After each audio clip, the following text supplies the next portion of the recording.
ആവണിക്ക് തോന്നുന്നുണ്ടോ Narayanan വക്കീലാണ് മോഹനെ brain wash ചെയ്തതെന്ന്? ഇല്ല. മാഡം, ഈ കേസിൽ വളരെ പ്രധാനപ്പെട്ട ഒരു കാര്യം വ്യക്തമാക്കാൻ ഒരു സാക്ഷിയെ കൂടി വിസ്തരിക്കാൻ അനുവാദം തരണം. വിളിച്ചോളൂ. രാജീവ് സുകുമാരൻ. ഈ കേസിൽ വളരെ പ്രധാനപ്പെട്ട ഒരു കാര്യം വ്യക്തമാക്കാൻ ഒരു സാക്ഷിയെ കൂടി വിസ്തരിക്കാൻ അനുവാദം തരണം. വിളിച്ചോളൂ. രാജീവ് സുകുമാരൻ.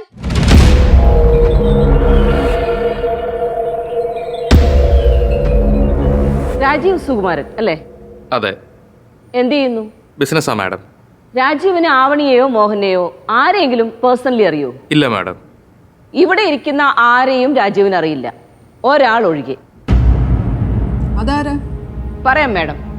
അതിനു മുമ്പ് രാജീവിന്റെ ജീവിതത്തിൽ എന്ത് സംഭവിച്ചു എന്ന് മാഡം കേൾക്കണം. പറ രാജീവേ, എന്താ സംഭവിച്ചത്? ഞാനും എൻ്റെ ഭാര്യ ഗായത്രിയും സന്തോഷത്തോടെ ജീവിച്ചു വരുമായിരുന്നു. ഒരു ജോലി അവളുടെയും സ്വപ്നമായിരുന്നു. അവൾ ജോലിക്ക് പോകുന്നതിന് എനിക്ക് വലിയ താല്പര്യമൊന്നും ഉണ്ടായിരുന്നില്ല. എന്നിട്ട് ഞാനതങ്ങ് സമ്മതിച്ചു. നിന്റെ അമ്മക്ക് ഇപ്പൊ ജോലിക്ക് പോണം, അത്രയല്ലേ ഉള്ളൂ. പോട്ടെ. കുറച്ചാൾ കഴിഞ്ഞ് ജോലിക്ക് പോകണ്ടെന്ന് ഞാൻ തീർത്തും പറഞ്ഞു. നീ ഇനി ജോലിക്ക് പോകാതിരിക്കേണ്ടത് അതെന്റെ കൂടെ ഉത്തരവാദിത്വമാണ്. പോകെ പോകെ എനിക്ക് അവളെ സംശയമായി. അതിൻ്റെ പേര് പിന്നെ എന്നും വീട്ടിൽ വഴക്കായി. ഗായത്രി ജോലിക്ക് പോകുമെന്ന് പറഞ്ഞ് എന്നെ വെല്ലുവിളിച്ചു. അതെൻ്റെയും വാശി കൂട്ടി. ആ വഴക്ക് ഡിവോഴ്സിൻ്റെ വക്കിലെത്തി. ഞങ്ങൾ രണ്ടുപേരും ഡിവോഴ്സായി. ഇപ്പം ഞാൻ ഒറ്റയ്ക്കാണ്. ഭാര്യയെ ജോലിക്ക് പോകാൻ സമ്മതിച്ച രാജീവും കുറച്ചു കഴിഞ്ഞപ്പോൾ ഭാര്യയോട് ജോലിക്ക് പോകണ്ടെന്ന് പറഞ്ഞു. അപ്പോൾ രാജീവിന്റെ ജീവിതത്തിലും എന്തോ സംഭവിച്ചു. എനിക്ക് മോഹനോട് കുറച്ച് സംസാരിക്കാനുണ്ട് മാഡം. വിളിച്ചോളൂ.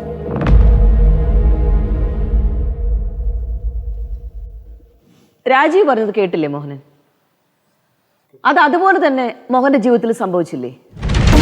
ആദ്യം ഭാര്യയോട് ജോലിക്ക് പോവാൻ പറയുകയും പിന്നീട് അത് വേണ്ടെന്ന് പറയുകയും ചെയ്തില്ലേ? അരുന്ധതി, അരുന്ധതി എന്താ പറഞ്ഞു വരുന്നത്? മാഡം, ഇവരുടെ രണ്ടുപേരുടെയും ജീവിതത്തിൽ കോമൺ ആയിട്ടുള്ള ഒരു കാര്യം സംഭവിച്ചിട്ടുണ്ട്. അല്ലെങ്കിൽ ഇവർക്ക് രണ്ടുപേർക്കും കോമൺ ആയ ഒരു ഫ്രണ്ട് ഉണ്ട്.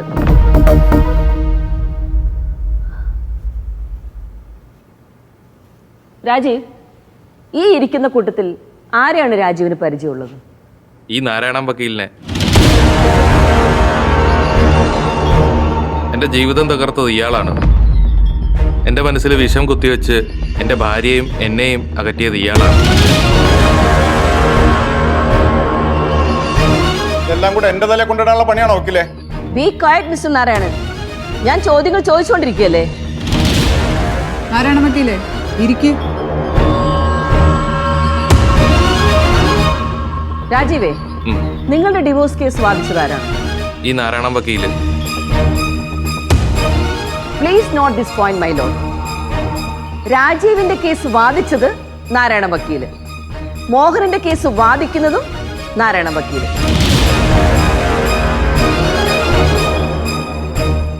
ഇത് ഭയങ്കര കോയിൻസിഡൻസ് ആയി പോയല്ലോ വക്കീലെ.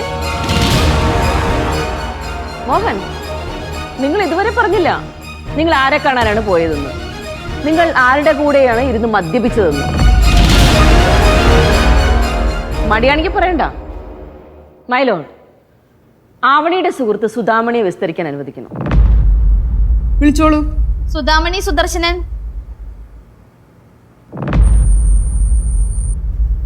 മാഡം, ഈ സുധാമണി ആവണിയുടെ ഒരു സുഹൃത്ത് മാത്രമല്ല, ഒരു ഗവൺമെന്റ് സർവന്റും പിന്നെ നമ്മുടെ നാരായണൻ വക്കീലിന്റെ ഭാര്യയുമാണ്. പറയൂ സുധ, സുധയ്ക്ക് എന്താ പറയാനുള്ളത്?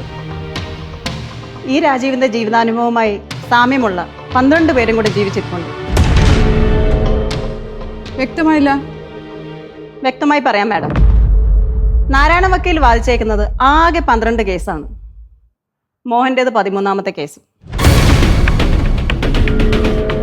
വക്കീൽ വാദിച്ച 12 കേസിലെ ആൾക്കാരെ ഞാൻ പോയി കണ്ടിരുന്നു, സംസാരിച്ചിരുന്നു. അവർക്കെല്ലാം പറയാനുള്ളത് ഒരേ കഥ.